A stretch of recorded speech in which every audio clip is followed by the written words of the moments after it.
أعزائي مشاهدي أيامنا تي في، أهلا بكم في لقاء جديد. ويسعدنا أن يكون معنا الدكتور سيد الزرقاني رئيس تحرير مجلة أيامنا. أهلا وسهلا يا دكتور. أهلا فندم. سؤالنا: كيف يمكن إصلاح منظومة التعليم في مصر؟ والله انت طرحت كده موضوع مهم جدا. موضوع التعليم في مصر ده يعني من القضايا اللي شاغله المجتمع المصري، وكان دايما لو انت تتذكري والساده المشاهدين يتذكروا الرئيس الامريكي جيمي كارتر عندما تولى الحكم ولقى ان مستوى التعليم منخفض فقال: نحن امه في خطر. كل الدول تهتم اساسا بالمواطن والتعليم. التعليم هو الركيزه الاساسيه اللي بينطلق منها كل المجالات اللي الدوله بتهتم بها. يمكن لما نيجي نبص لتجربه محمد علي، كان اهتمامه الاولاني بالتعليم عشان يطلع ضباط الجيش ويطلع الصناع والزراع وكل ده كله عشان يطبق الاساليب العلميه الحديثه. النهارده انت بتبني مواطن، بتبنيه بايه؟ ثقافته ايه؟ ده مهم جدا. في ظل العولمه اللي موجوده دي لازم ان تحافظ على الهويه المصريه. الهويه المصريه مبنيه على التعليم. يبدا التعليم من داخل الاسره، تعليم السلوك وتعليم القيم وتعليم الدين داخل الاسره، ثم المجتمع. اذا لم يكن مجتمع متعلم له ثقافه معينه برضه هيأثر على بناء شخصيه المواطن او الطفل الصغير، ثم المدرسه. احنا مفكرين ان التعليم كله من داخل جدران او حجرات المدرسه. زي ما قلت هناك تكامل في المعلومات والثقافه، تيجي من البيت، تيجي من الشارع، تيجي من المسجد، من الكنيسه، من المدرسه. طب المناهج التعليميه النهارده المواطن او الطفل جاي من بره مكدس بمعلومات من الحقيقي ومن المشوش ومن الكذب وغيره. انا هنا بديله منظومه.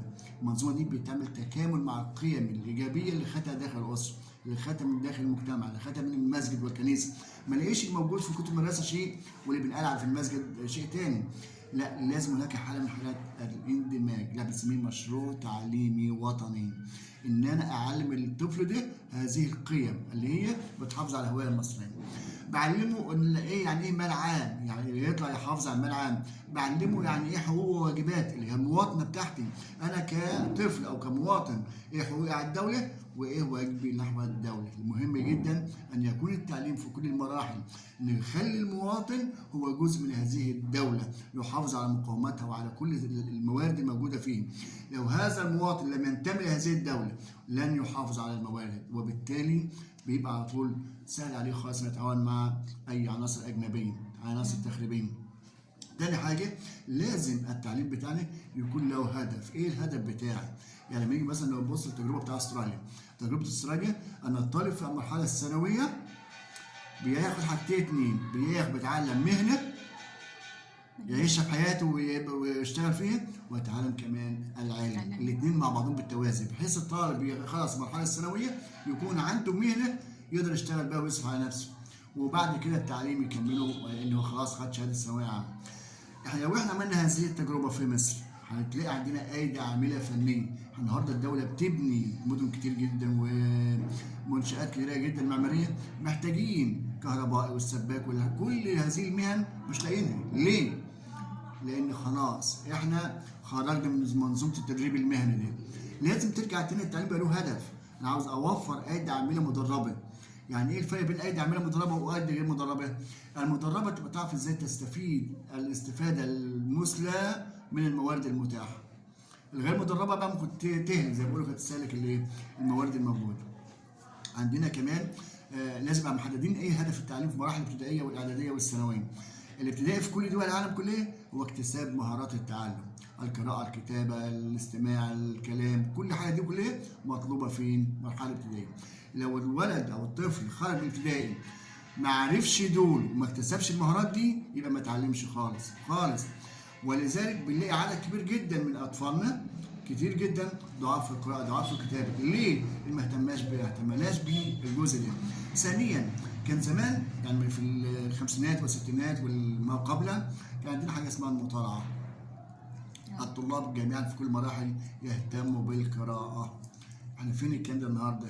ده هنلغي حصص الانشطه وبنلغي حصص الموسيقى وحصص القراءه والمكتبه بلا مبرر نهائي، رغم دي هي اللي بتبني شخصيه الطفل وهو في الصغر. هو في أنشطة دلوقتي يا دكتور، بس في أنشطة بس لمين؟ يعني احنا بناخد يعني بتعمل مدرسة فيها 2000 يطلعوا منهم 5 في الأنشطة، معلش. هي اللي غايبة شوية القراءة. يعني مكتبة احنا مش عمليه تكامليه مع بعضها، يعني كل انشطه ما المكتبه دي نشاط، يبقى لازم النهارده اوعي. كان زمان انا فاكر كده كويس، بس مش فعالة. كان زمان بيجي مدرس اللغه العربيه في حصه كده اسمها حصه مكتبه، اسمها مكتبه، يجيب القصص المكتوبه ويوزعها على العيال تقعد تقرا فيها اجباري طول الحصه، واخد الحصه اللي ما يوديها تاني المكتبه. كان معروف الكلام ده. فين الكلام ده من دلوقتي؟ كل القصص اللي كانت موجوده كنا حافظينها عن ظهر قلب.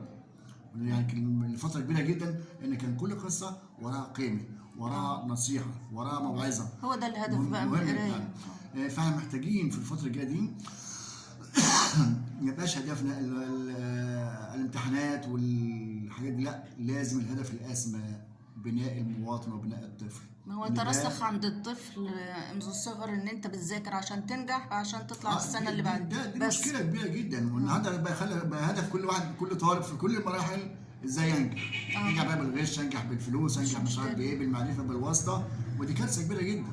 لكن ما وصلناش لمرحله بناء المواطن السليم اللي هو يحافظ على هذا الوطن، اللي هو بيحب هذا الوطن، ما نرجعناش عشان يبقى عنده انتماء. ايوه، لانه ده هدف تعليم. كمان عندي ماده زمان كانت موجوده اسمها ماده التربيه القوميه. ماده التربيه القوميه دي كانت بتقدم لنا نماذج من الوطن، نماذج تاريخيه، شخصيات تاريخيه، قضايا كبيره جدا، ازاي مصر لها دور كبير في حل هذه المشاكل وهذه الحروب. فين الكلام ده دلوقتي؟ مع الاسف الشديد انشال الكلام ده كله، وبالتالي مصدر المعلومه يبقى مشوش قدام الطالب.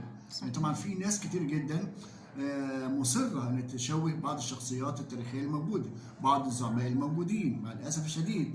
فهنا الطالب يبقى هنا ايه؟ مشوش، عنده تشويش في المعلومات اللي بيحصل عليها. يعني لما نيجي نقول احنا شخصيه ما معروف تاريخها الوطني الكبير، دورها الكبير سواء في مجال العلم او السياسي او الثقافه او غيره، فجاه كده يطلع لك واحد يشوه هذه الشخصيه. يبقى هنا الطفل قدام كارثه، لان انا ما اهلتوش ازاي يفكر عشان يعرف ايه الصح وايه الايه الغلط. في ظل العولمه اللي موجوده دي، لا، محتاجين تطور كبير جدا جدا في مجال الوسائل التعليميه. الوسائل القديمه خلاص انتهت، احنا نقدر نتعامل مع طفل نمطي جديد خالص، طفل شغال مع التكنولوجيا، طفل مطلع على العالم، منفتح على العالم. لازم انا ادرس فيه حب هذه البقعه من الكره الارضيه اللي هو الوطن المصري. اذا نجحنا في كده هنصلح التعليم. وعلى فكره لابد من التعاون ما بين الجامعات ووزاره التربيه والتعليم، ان لازم اخرج برضو مدرس مش زي بتاع زمان. في المدرس النمطي بتاع زمان خلاص انتهى عصره، محتاجين النهارده مدرس متطور في فكره ورؤيته والتعامل مع وسائل التكنولوجيا.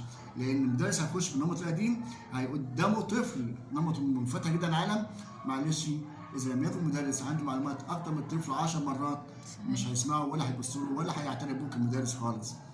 لازم النهارده رفع المستوى الثقافي والتعليمي للمعلمين عشان يبقوا على قدر المسؤوليه قدام الطلاب. يعني ايه الطالب يقف يسال المدرس سؤال وما يعرفش يجاوب؟ دي كارثه كبيره جدا، لانه هو واخد ما خدش غير انه لازم يقرا كتاب المدرسه بس، ما يطلعش على المعلومات، ما يصيغش معلومات، ما ياخدش فكر الطالب ويتناقش معاه ويتحاور معاه. غاب الحوار في المدارس. مع الاسف الشديد بنشوف قد ايه بقى التسريب وقد ايه الانحرافات الفكريه وغيره، والجامعات اللي قاعده بره تستقطب هؤلاء الاولاد، وبيبقى هنا قنبله موجوده داخل المجتمع بعد فتره كبيره جدا. زي ما شفنا قبل كده قد ايه نجحت جماعه الاخوان المسلمين الارهابيه ان هي تستقطب عدد كبير جدا من الشباب، ودلوقتي هم قيادات عندهم وخدوهم نمطيين، ودول يعني بيشكلوا خطوره على المجتمع في الفتره القادمه. اتمنى باذن الله ان الدوله تكون لها اذان صغيره في مشروع تعليمي جديد باذن الله. نشكرك على هذا اللقاء يا دكتور سيد. واعزائي المشاهدين نشكركم على هذا اللقاء، على وعد بلقاءات اخرى. كانت معكم إلهام عزام.